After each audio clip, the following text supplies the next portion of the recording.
আর এই পিচ্ছি মেয়েটার একটা অনুরোধ ছিল যে আমি তাকে আমার ব্লগে নেই, তাই সে আমার ক্যামেরা দেখে পোজ দিতে শুরু করলো। সে এতটা এক্সাইটেড ছিল যে সে আমার ইনবক্সে পর্যন্ত মেসেজ দিয়েছে আজকের ব্লগে তাকে রাখার জন্য।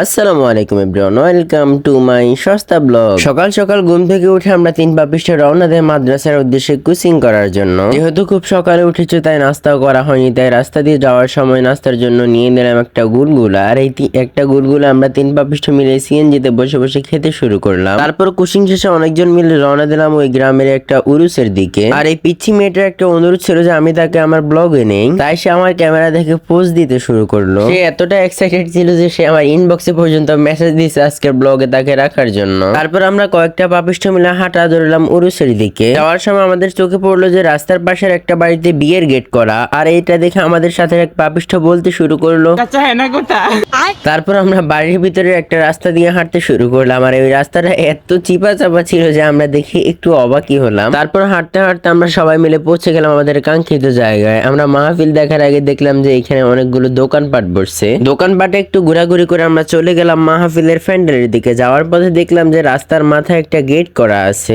গেটের ভিতর ঢুকে আমরা হাঁটা শুরু করলাম। অনেকক্ষণ হাঁটার পর বুঝলাম যে গেটের থেকে মাহফিল অনেকটা বেশি দূরে, বলা যায় যে অনেকটা বাড়ির ভিতরে মাহফিলটা হইতেছিল। তারপর প্যান্ডেলে গিয়ে দেখলাম যে খুব সুন্দরভাবে ইভেন্ট ম্যানেজমেন্টের লোকেরা স্টেজ সাজাইতেছে। আমি যেহেতু একজন সম্মানী ব্যক্তি তাই আমাকে দেখে সবাই সোফাটা সামনে এনে দিল আমি বসার জন্য।